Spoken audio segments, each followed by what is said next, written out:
Hello, hello, hello. Welcome to Kernels of Truth, brought to you by Progress Kentucky. Thank you so much for joining us. Got a really, hopefully, an interesting show for you. If all the people who are kind of trying to manage their power are actually able to join us, it should be a good show. So, yeah, there's storms coming through central Kentucky. A lot of folks are having power outage issues, including a couple of folks we wanted to talk to today. So, we'll see what happens. But yeah, should be a great show. Focused on a couple of things. There's been some shocking news in terms of ICE and how their agents will be enforcing their horrific assault into immigrant communities. And it's got an interesting central Kentucky tie. So we'll talk a little bit about that. We got more data center updates. Every time you turn around, there's more data center updates happening in Kentucky. So local and state level engagement with data centers that we're going to bring you. We also have new poll in the 6th district. So of course, the big race to fill that open congressional seat that we've talked so much about for the past year. A poll has been leaked, shared, I don't know, found out, and we'll bring you that information. So yeah, it should be a good show. And then fingers crossed, we'll be talking with Mizari Suárez with the Neighbors Immigration Clinic here in Lexington. So should be interesting. Looking forward to connecting with Mizari and hearing about how her work has changed, in the past 18 months with the kind of new Trump administration 2.0 and their new approach to immigration, how that's what fallout she's been experiencing in her very important work for our neighbors. So that's the show. Glad you're here. But before we get into it, let's check in with our co-host. Let's know who you are, where you are, and who is on your biting list. Biting list. It's a biting list, a biting list. But what I have noticed is when the AI goes through and creates the transcript of our show, they really think it's a Biden list, like a Joe Biden list, which that's not what we're doing here. It's a Biting list. Anyway, kudos to Tyler. All right, I'm Aaron. I'm coming to you from Lexington, Kentucky's Chilesburg neighborhood where the storm just rolled through. And I'm putting Jeff Nicholas on my biting list. He is the founder of Compliant Technologies, which is apparently in Nicholasville, although its P.O. box is here in Lexington, and I'll tell you why in a minute. All right, Kimberly, are you there? I sure am. Awesome. Hello to all of our listeners and viewers, and of course to you, Aaron. On my biting list today is such an easy one, but yet it was hard to pick one thing why they were on my biting list. But the Trump administration once again does it, a full home run. Trying to use 2,000 gamers as air traffic controllers because there is a crisis happening of not having enough air traffic controllers. So, I mean, you could look at it like, I don't know, either way. I would say it cuts both ways. You can look at it like, okay, you got some gamers. They're pretty good with eye-hand coordination, so on and so forth. They can be trained maybe. And then you kind of look at it like, would they take this as a game? So, but once again, Trump administration strikes again on the Biden list. All right. Well, we'll allow it. Like, you're right. The Biden list could be just the Trump administration every week, but we do like to mix it up and try to make it as Kentucky centric as possible. But yeah, certainly seems like a interesting solution to a problem, which that's all they ever come up with. Interesting solutions that don't actually solve the problems is what I've noticed, but that's just me, my cynical read on the Trump administration.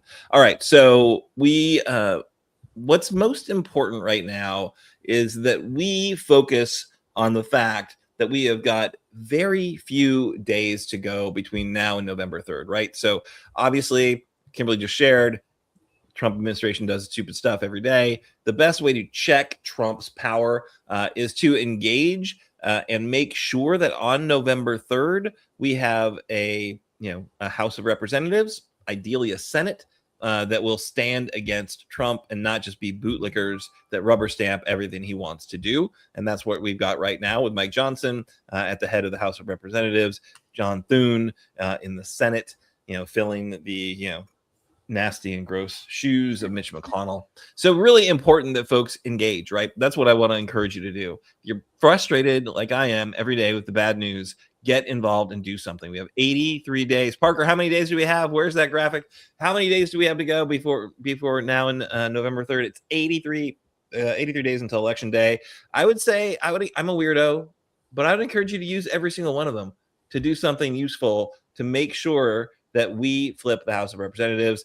We have, again, that unicorn opportunity here in Central Kentucky, the 6th Congressional District, which is open. We want to work really hard to engage the right voters between now and November 3rd to make sure the right folks show up to the polls. Folks win the battle with the couch.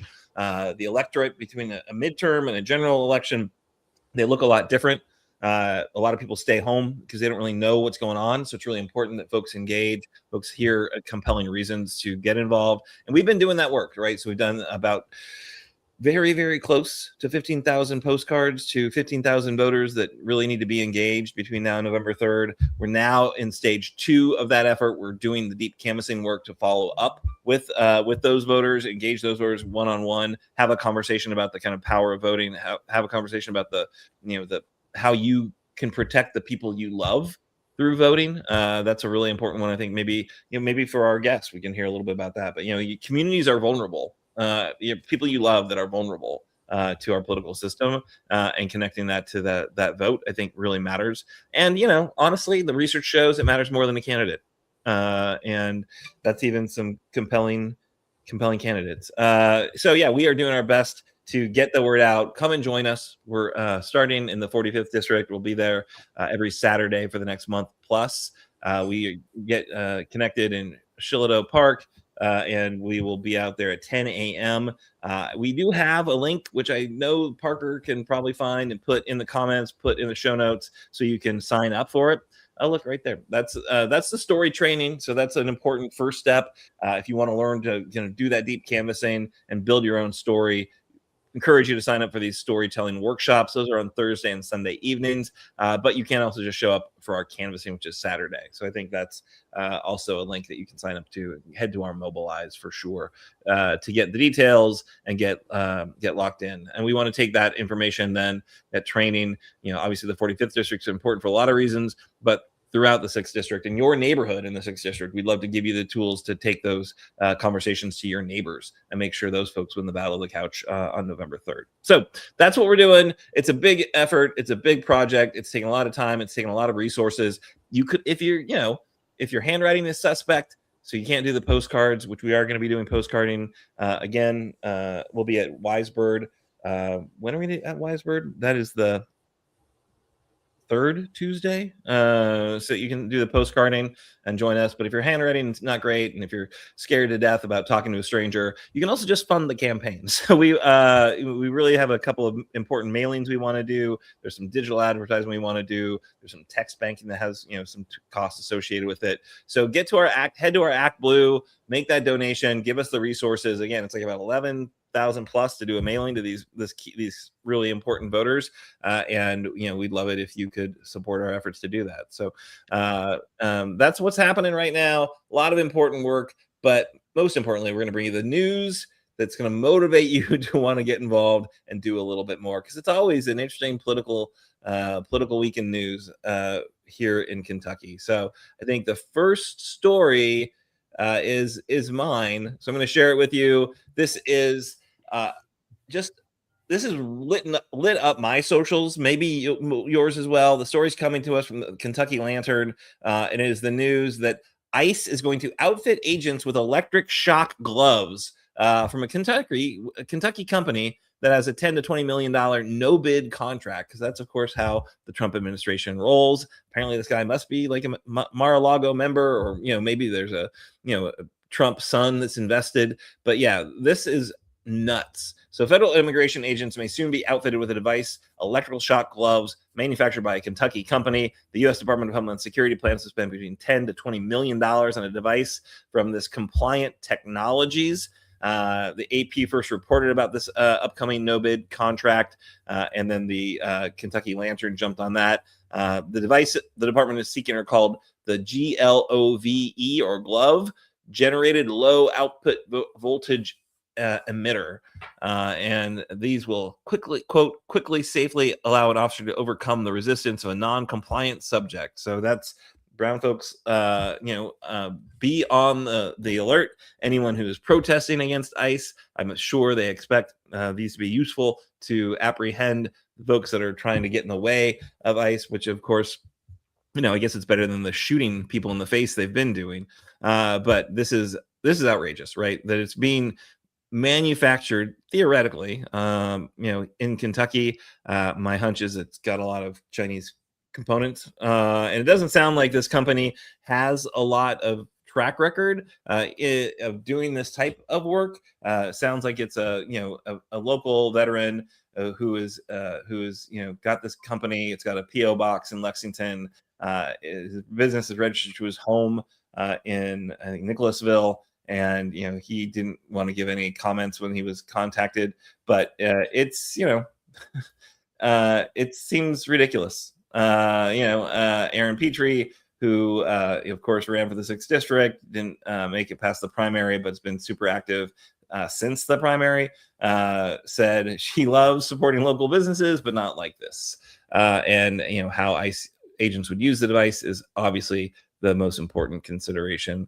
And the ACLU of Kentucky also says the organization is deeply concerned about the plans to provide ICE agents with another tool capable of inflicting pain on people in their custody or during enforcement encounters. So, definitely not an exciting development.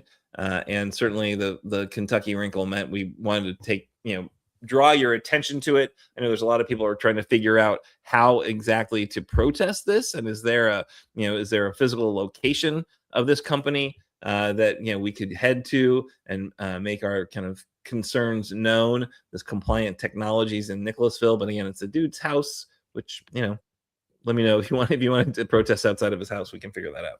Anyway, Kimberly, have you heard about this? What's your thoughts about Kentucky proud, a Kentucky made product that is going to be shocking, the shocking immigration suspects by ICE? This particular entrepreneur is probably happy to receive a government contract. That's number one, that can lead to other contracts for other things. However, maybe this entrepreneur never saw that he was going to have this sold actually to ICE for nefarious purposes. But you're going to see more and more people doing business like this as people become more and more desperate. And we have more and more desperate times underneath this administration, and also underneath the chokehold that we're under right here in Kentucky. So it's abhorrent. It's almost ludicrous that they would even try to do something like this. I mean, if you can't get together and train your people properly for the most basic tenets of your job, how in the hell are they going to get trained to use these gloves? It's scary. Back to you, Aaron. It's scary.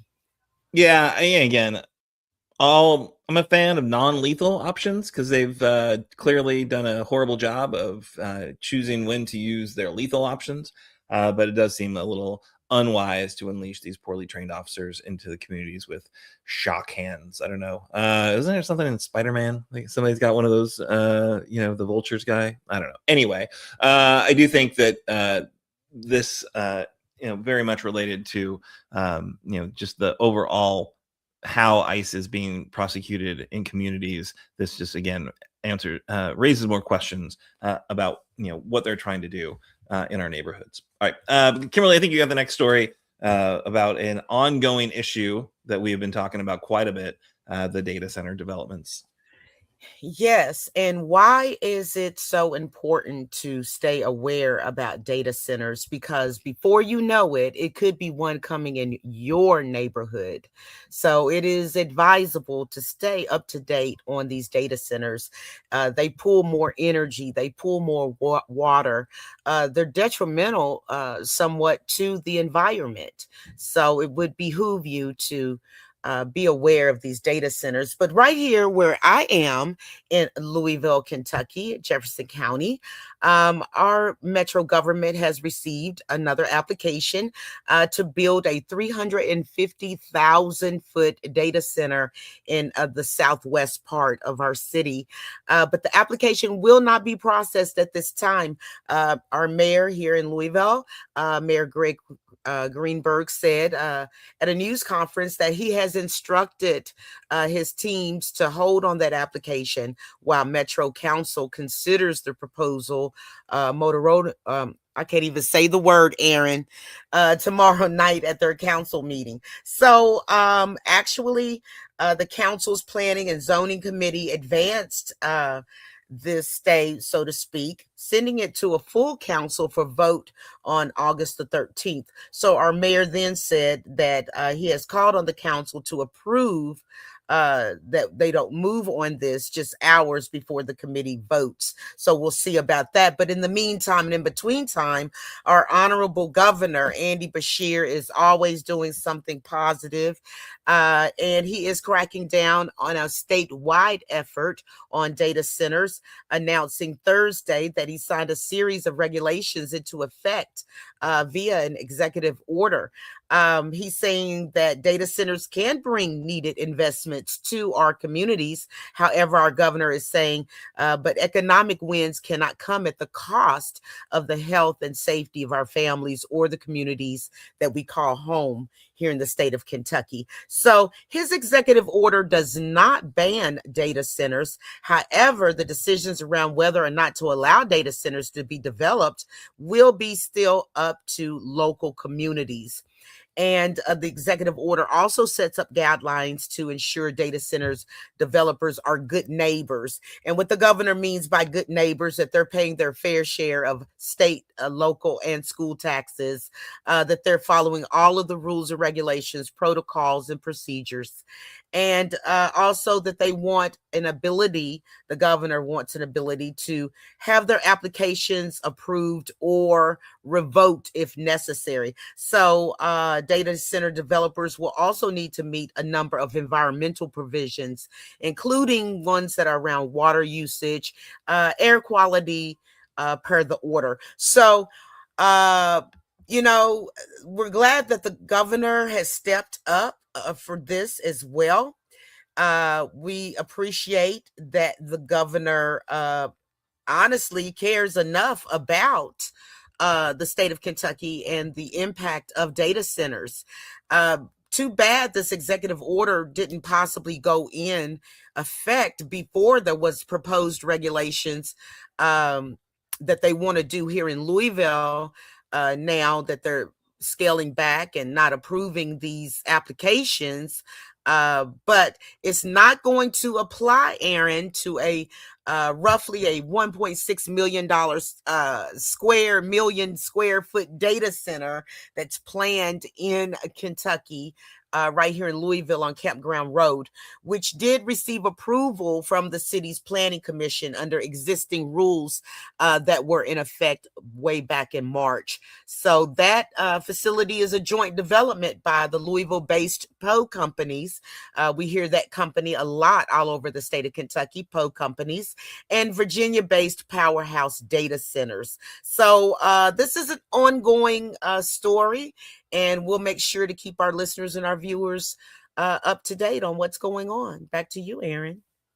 Yeah, shocking how many, I'm not talking about the gloves, but shocking how many data centers are being proposed. It does feel like there's this kind of gold rush mentality right now, and these companies are just, you know, by hook and by crook trying to set up whatever they can get, right? So the TeraWulf facility we've been hearing about, that's like now saying it's doubling in its size and its computing, how much computing it's able to do, because it does seem like they're taking advantage of, you know, kind of that first mover opportunity, right? If they get in first and they get their permit first and they get local agreements first, and they can scale those up even more, they can, you know, take advantage of opportunities, whereas slower to enter into the conversation proposals are now running into things like the Beshear's executive order, running into things like, you know, the EPIC Council, which is, you know, the Kentucky Energy decision maker council that was created by the legislature. The PUC, I think, is now way more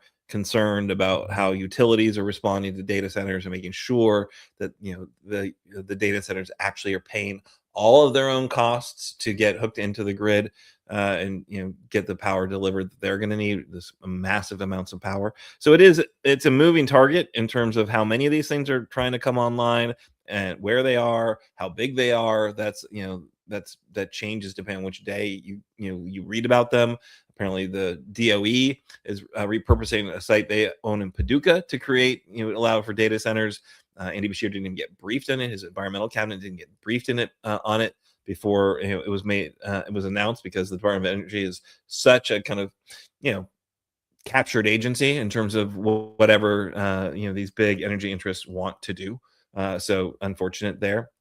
But good to see that a lot of communities are kind of standing up and fighting back, and Louisville and Lexington, I think, really leading the charge to some degree, though clearly, according to Kimberly, one kind of got in before the awareness was, I think, heightened. So we'll see how that proceeds and what the city can do to make sure that those impacts are limited. I will say one thing that Governor Bashir noted, right, that his executive order doesn't say no to any specific data center, but it sets some kind of minimum standards. Communities themselves can negotiate better agreements, and I think that's really important, right? So community benefit agreements are a standard operating procedure for a lot of communities, or a lot of states and cities, where they work with the corporations that want to come in and make these investments to also kind of extract concessions to the communities. Like, hey, look, we know you're going to need a lot of power, so we're going to need you to put solar panels on all of our the ratepayers in the surrounding communities, right? That's a thing that you could negotiate and kind of force these data centers to do before you just give them a blank check and let them into your community, right? There's all sorts of things you could do if a community had strong leadership and lawmakers and municipal leaders who are really ready to kind of hold a strong line to extract those concessions from these companies that are trying to get in quick. So that's a couple things I've been thinking about with data centers. I think it's a great opportunity to require a lot of investment in your community if you're going to kind of meet these these data center developers with any sort of skeptical but potential welcoming, if they can do some good things for you. That's, I think, the best way to approach it. Although a blanket no is also great, but make sure you're not selling yourself too cheap there. All right, so quick story that I wanted to touch on. This is one that always got to take it with a grain of salt. But there's a new poll that has been released in the Kentucky 6th district, and this is an internal poll that the Lexington Herald, John Cheeves, got, that shows a dead heat in that race. So with 3 months remaining until November 3rd, this is a DCCC poll, so Democratic Congressional Campaign Committee. Voters are tied. 47% likely to support Ralph Elder Care Abuse Alvarado, and then 47% favoring Democrat Zach Dembo, with just 6% undecided, which is interesting. And certainly seems like it was 474 likely voters. They got them by phone and text to web interviews. That poll's margin of error is 4.5%.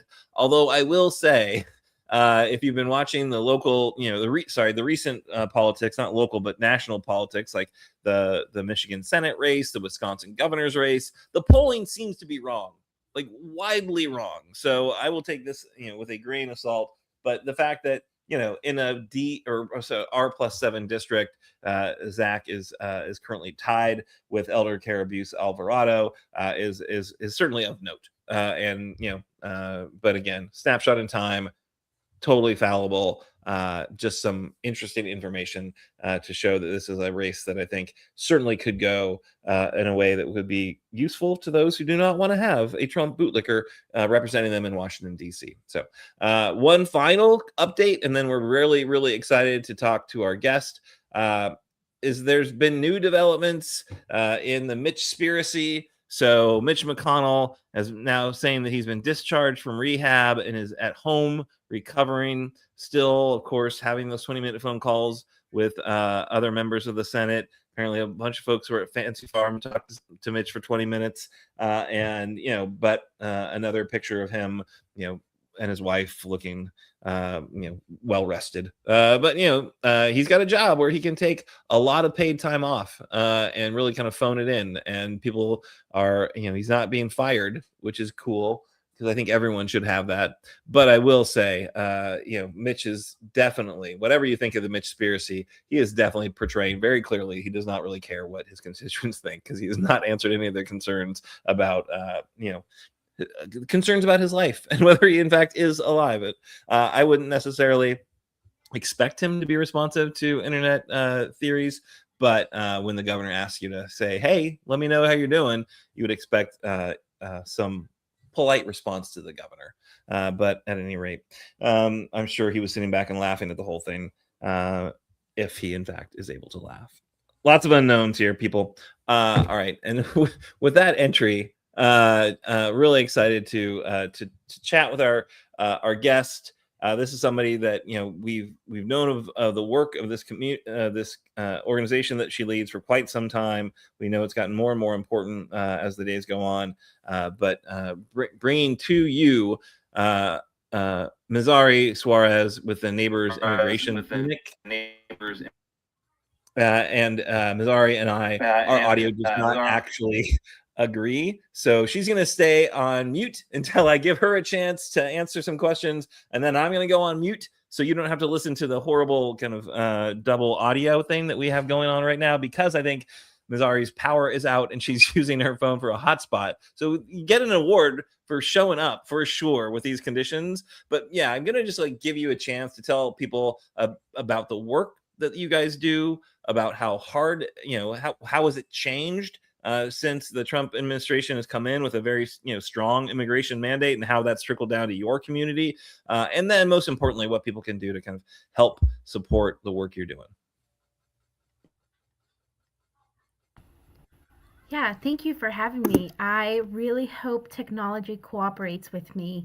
If it doesn't, my apologies. We're really trying our best over here, and then we have dogs that are freaking out because there's no light. So you all can imagine what that looks like at the moment. But my name is Mizari Suárez, and I currently serve as the executive director for Neighbors Immigration Clinic. Neighbors is a nonprofit law office based out of Lexington, serving the state of Kentucky by providing low-cost legal services to our immigrant neighbors. We are immigrant-led. So what does that mean? That means that we really prioritize direct immigrant experience in our organization, both on staff and on the board. And because we truly believe in these times, our immigrant neighbors should be leading this work because they know what's best. And that also includes bringing on and getting feedback from the folks that we walk alongside in these legal matters to really understand what we can do better. And our work throughout these last 2 years now, year and a half, has really changed. And one of the things that I always like to share with folks is when we're being asked to share about the work that we do, is this is no longer a blue or red. Our work is not to try to change people, but to really help people understand the human experience of our immigrant neighbors in Kentucky. And a lot of the times what I end up hearing from folks as we go across the state of Kentucky to share about our work and also help individuals. We're currently in 30 plus Kentucky counties providing legal services, and we're doing all of this work with one attorney. Up until 3 months ago, we were a team of 2, and we're currently now a team of 3. And one of the things that I always like to share with folks is a lot of the times we're stuck in this idea, especially in Kentucky, and I've been doing this work for a very long time. My heart is a community organizer. I started as a community organizer in the Dreamer movement, and so I know firsthand how difficult Kentucky can be and what the immigrant justice landscape looks like in Kentucky. And so a lot of the times with all the profile cases that we've seen throughout this last year and a half, a lot of us are probably thinking back home, I feel helpless and I don't even know if this is happening in Kentucky. And I always like to localize the issue because immigration is a very heavy national topic that a lot of the times we think it's not happening in our backyards, but it is. It's happening in our backyards. It's happening to our neighbors who are living here, who are just trying to build families, who are trying to grow their families and trying to establish their lives here in Kentucky. And so one of the things that I always tell folks is to kind of give you an example. Just last year, we went from 1 immigration detention center, and now we're up to 8 immigration detention centers. So that means that our neighbors are being, not just our neighbors in Kentucky, but immigrants across the country are being sent to Kentucky, to places like Grayson County, where we know that's heavily a women's immigration detention center. People are being sent to Boone County, which we know have horrible conditions, because we've seen clients in awful conditions where they're sharing a cell with 60 plus individuals. And so we know that's happening. And so when you're thinking about, well, is immigration really a hot topic issue here in Kentucky? It is, because it's happening to our neighbors. We're also seeing that just last year, or March of last year, we went from 20 287G agreements, which 287G are just contracts between local law enforcement and ICE, where they can enforce certain immigration aspects. And we went from 20, and now we're up to 39 287G, and up to 51 different police departments that have signed on to these contracts. And we are seeing our immigrant neighbors being funneled through traffic stops, where our neighbors are driving to work and being pulled over for not having a driver's license. Things that could potentially happen to any ordinary person, but we know our neighbors are being profiled and then channeled to these detention centers, where a lot of them are either self-deporting because there is very little legal access in the state of Kentucky. I mentioned earlier, we are currently the only nonprofit legal office that is taking and representing people in detention. So you can imagine what our day looks like when we're getting calls from not just our immigrant neighbors in the state of Kentucky, but across the country who have loved ones. We get calls from people in California, New York, Wisconsin, Chicago, Texas, where their loved ones are here in Kentucky, and they're just trying to find legal resources to help individuals. And so we are in dire need. And when we're thinking about what can I do for our immigrant neighbors, there's so many ways that you can plug into this work. One of them is checking out our website. Our website has information on how you can plug into this work, but also within your own communities. A lot of the times we're traveling all across the state, and we get responses of like, I don't know if there are immigrant neighbors in our state and where I'm from. And it's like, yes, our immigrant neighbors are all over Kentucky. I was in Whitesburg not long ago, and my first thought when I went and when I was asked to go down there to do a Know Your Rights session, I was like, well, how many immigrants actually live in Whitesburg? And again, I didn't check myself, and I realized there's a blooming, flourishing community of immigrants in Whitesburg that are making Whitesburg work, that have successful businesses in Whitesburg and are living within our communities. We just have to go out there and look for folks.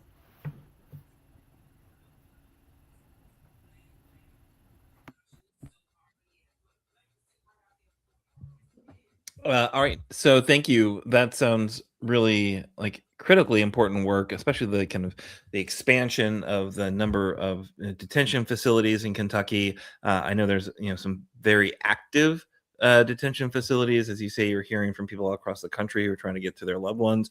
Do you have any specific stories you could share share us? Obviously, respecting people's privacy, but what I have known, and I think was really maybe caught a lot of people unaware. Earlier we were talking about the political primaries that had occurred, and like Dale Romans was somebody who was coming to the Senate race because he was a horseman, right? And the number of people of kind of questionable legal status that are active in the horse racing industry in Kentucky is enormous, right? So I don't know if you've interacted with that industry at all, or if you've had folks who've come through your clinic who are in that industry, but I'd love to just hear a little bit more about the folks you're helping and what they're experiencing, kind of as specifically as you can share.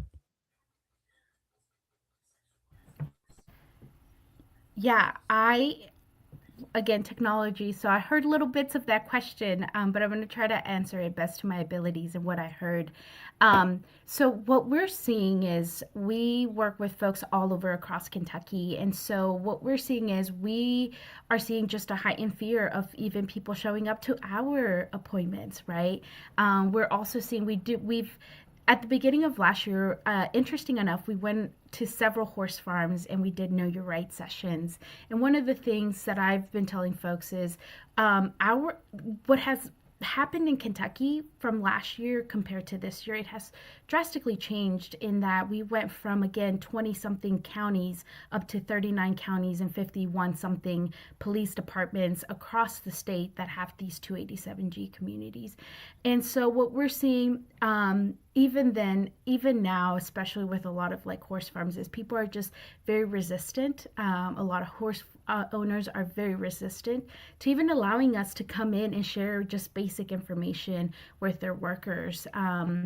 And also, I think there's a lot of, in Kentucky, I think we don't want to acknowledge that the work that is actually the work behind Keeneland, the work behind these big Kentucky Derby is because of immigrants and undocumented labor. I just think we're not in that space yet as a state to actually acknowledge that part. And I think it's going to take a while before we do. And I think it's going to take a lot of, unfortunately, events where people are picked up through basic traffic enforcement, and we're seeing it every day. I mean, we are currently in a case, our attorney is handling a case where someone just got picked up on their way back from work. They stopped at a gas station, and this was a 287G community, and that officer arrested that individual. There was no underlying criminal case or anything on that person. They were okay. They were just going back home from a really long day of work, and they were picked up in this community that has a 287G contract. And so we know those things are happening. And I think for us, one of the things that we started with last year and we want to continue to do is that we're always leading with a sense of empowerment of we know, and also a sense of empowerment and preparedness for our immigrant neighbors, in that we know these things are happening. And yes, it's scary. But also as leaders in our community, it doesn't make sense for us to come off as fearful and to scare people. So one of the things that we really have been working with our immigrant communities and connecting with organizations who work with our immigrant communities has been of like, how do we prepare people? Because we're no longer in the stage of if it happens in Kentucky, but when it does happen, we need to be prepared. Our immigrant neighbors are their first line of defense. And what that looks like is knowing your rights, understanding when to say, hey, I want to talk to an attorney, when to remain silent, and also how to prepare your family for potential immigration enforcement. And so those have been the things that we have been focusing as an organization on, especially going into the second year right now in 2026. It has that what we were sharing with our immigrant neighbors last year, in summer of last year, is no longer what we're sharing with them right now. What we're sharing with them right now is that it's no longer if you will be stopped by ICE, it's when you get stopped. You need to have a plan, and what does that look like, and walking alongside our immigrant neighbors to do that. And so one of the things we tell folks is, if you have and you care for our immigrant neighbors, one of the easy things that we can all do is go to the people that we love that are being impacted by the system and saying, do you have a plan? And I even have people in my life who ask me, do you have a plan? Do you have a plan for your safety? And I think that is a legit question to ask, because we also know that the Supreme Court made it okay to racially profile individuals, right? Based on race, based on how they look, based if they have an accent, all those things. And so we know it's happening, and so we need to be prepared for it.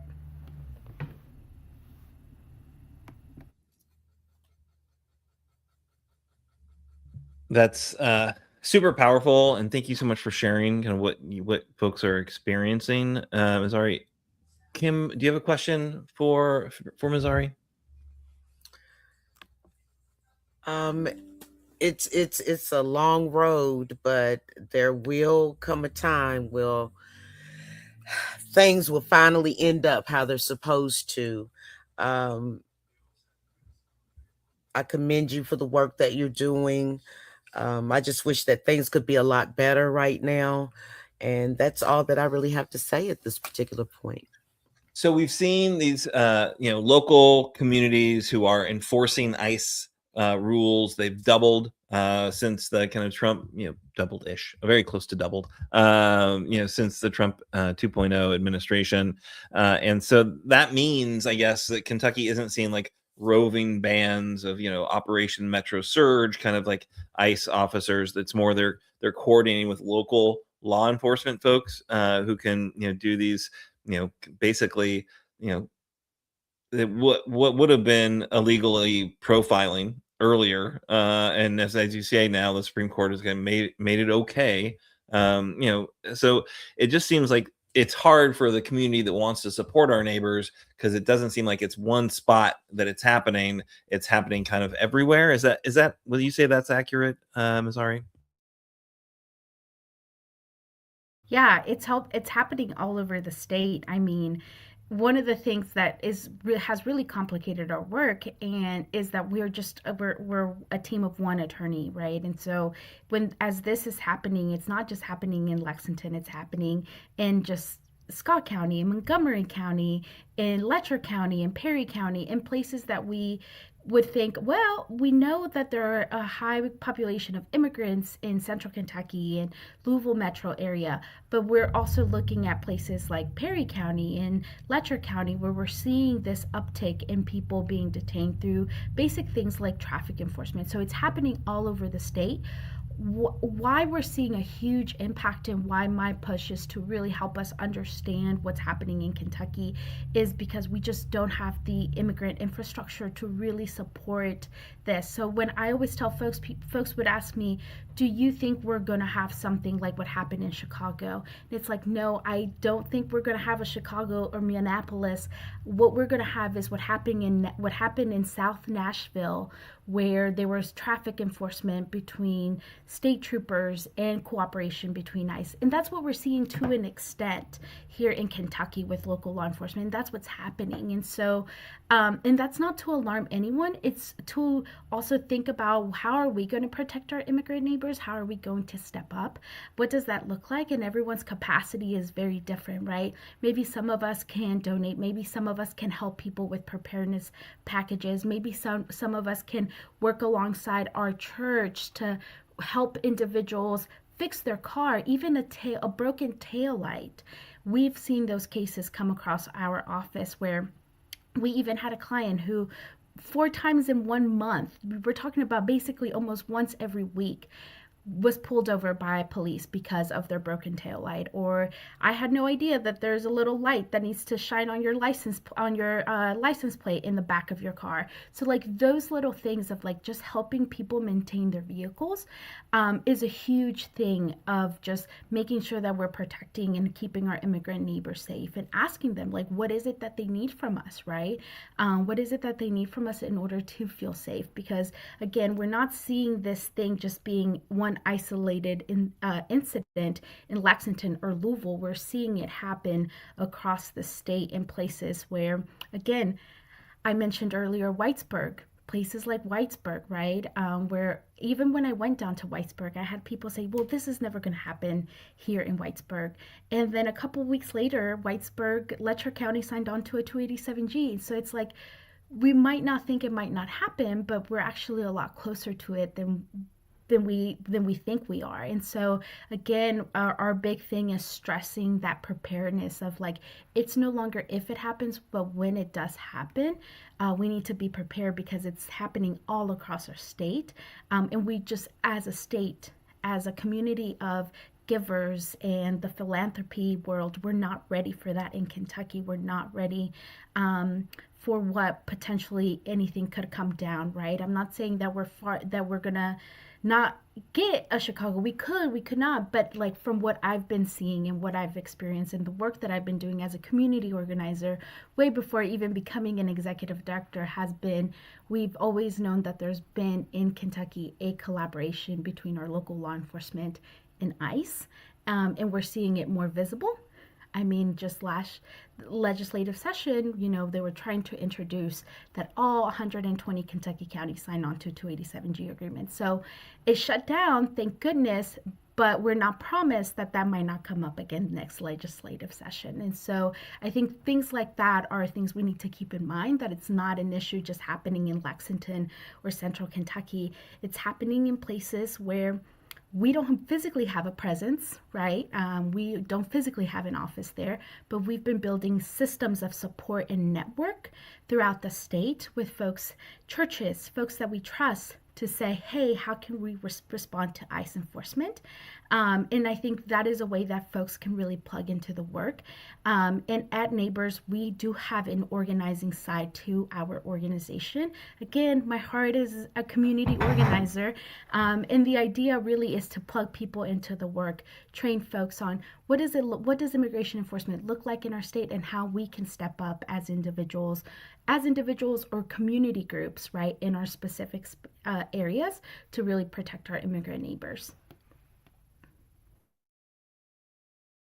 That's fantastic to hear. Thank you again for this important work, Mizari. If there are any like specific, I know you've got an event coming up, that kind of community organizer model that you're using. There's ways our viewers, listeners, members can plug in and support it, either through kind of boot leather donations of time and energy, or with donations of resources. Love to be able to share that information with our viewers and listeners, because I think people know this is a real problem. People know that their communities are being targeted, and we want to stand with our neighbors, but we also, we want to be as useful as possible. And glad you're doing Know Your Rights trainings kind of all over the place, but I know that with just 3 of you, you can't do everything to get everyone the information that they're hungry for. We were really proud to partner with New Americans Initiative earlier this month to do a Know Your Rights training here in Lexington. But we know that the information is getting out there for sure, but a lot of times people just don't have the direct connection to the immigrant community that they want to support. So being able to support organizations like yours is so very important. Please let us know how people can kind of plug in or events that you're doing that we can support.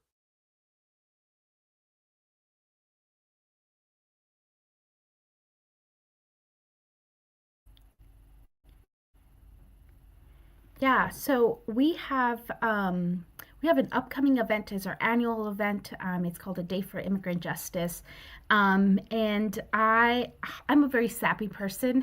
So when I was writing out this email to invite folks to our Save the Date, it doesn't feel like a celebration because we know that so many people have died at the hands of ICE. But I think it's a gathering to really bring people together, to figure out our resilience, to figure out, to also validate who we are, right, as human beings. And so this gathering is to come and learn more about Neighbors. It's our annual fundraiser. Our goal is to raise $80,000 to really hire on another attorney, because that's what we need at this point. At this point, we need another attorney to be able to represent. We have a wait list of 30 people that are in detention right now who don't have the resources for a private attorney, and their only hope right now is Neighbors Immigration Clinic. And so our goal is to raise $80,000 to really bring people. And it is a lofty goal, but let me tell you, $10 goes a long way. And $10 make a huge difference in the lives of our immigrant neighbors.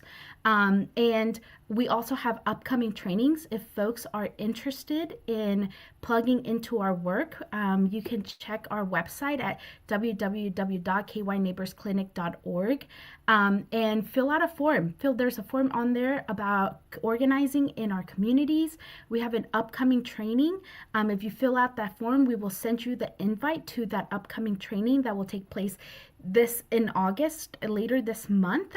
So in order to get the date and the location, we ask that you please fill out that form, and then we will send out that information on how to plug into our work. And so those are some things that we can do right now. Our event is October 17th at West 6th. From 2 to 4 p.m. And so that is a Saturday, and we're just really excited to be able to share the work that we've been doing, our success also in detention work. We've never done detention work, and so I can definitely say that as someone who has been doing this work for a very long time, I got involved in this because I myself grew up undocumented up until my early adult years. And I remember some of my friends that I was organizing with were impacted by detention. And the issue that we always ran into was that there were not nonprofits in Kentucky doing detention work. And so for me, it's a dream and honor to be able to make this happen and just have someone as fantastic as our attorney, Katie Taylor, who is a legal mastermind, to be able to carry out this work. And so I think we owe it to our immigrant neighbors who are in detention, who are waiting for hope, to step up and do something right now at this time. That's awesome. Again, thanks so much for joining us and sharing your work. That's super important work. So we've shared the link to the donate page if folks want to make a donation, help them hit that $80,000 goal so they can hire another attorney. Because really, the work is, as you say, so important and so far-reaching and so clearly under-resourced. If you only have one attorney, it feels like there's definitely need for more. So folks can pitch in and help out. And also that Day for Immigrant Justice, which is coming up in October. If there is an event that you're sharing, I don't know if you're doing Eventbrite or how exactly you're getting the word out, but the fact that it'll be from 2 to 4 p.m. at West 6 Brewing on Saturday, October 17th. That's great. That's perfect. People can come and canvas with us first, and then they'll roll right into the Day of Immigrant Justice at West 6. We love West 6. They've been hosting our postcarding efforts for most of this year, which is really impressive. They show up for all the right events and causes. But Mizari, thank you so much for all you are doing, and thanks for sharing these opportunities to support that important work with our supporters. So appreciate you. Appreciate all the critical resources you're providing to a very beleaguered community right now at this most important time. So thanks so much. Yeah, thank you all, and apologies for any tech stuff. I hope everything went well. I think we made it work. We got through, which is pretty impressive, and I'm glad that your phone didn't die, and I'm sorry that your power has not come back on, and I hope that happens soon. What a wonderful human. Glad that this dreamer is on our community and doing this such important work. All right, so now what we're gonna do, I think we're gonna go ahead and close out the show. I don't know if Kimberly, if you're up for it, or if you want me to do it, but good conversation with Mizari. So impressed with her. Great coverage of some important stories and issues in data centers and ICE's shocking new development coming from Lexington. But yeah, thanks for hanging out with me tonight, Kimberly. Yes, most definitely. Always. And I am so blessed that my power did not go out. It was flickering. It got a little scary, but it's staying for the show at least. So the disclaimer first is Progress Kentucky is a nonprofit organization registered with the Kentucky Secretary of State and organized as a 501c4. We are affiliated with the Indivisible Project and Common Ground Kentucky Action. And we are also proud members of the Forward Kentucky Network. Progress Kentucky's goal is always to educate, organize, increase voter turnout, and advance a progressive agenda through civic engagement. We will be back next week with the most fabulous guest, and production of this episode was by our very own Parker. Thank you so much. You are amazing. And Nate Orshin wrote and performed our theme song. You can find more information and music at natosongs.com, natosongs.com. And if you miss our weekly live stream on Facebook or YouTube, audio podcast and our show notes are always available on Apple, Spotify, and just about wherever you may get your podcast. If you do listen to the pod, please leave us a 5-star review wherever you are listening. We thank you for joining Kernels of Truth, and we will see you back at the same time, same channel next week. Have a good rest of your week.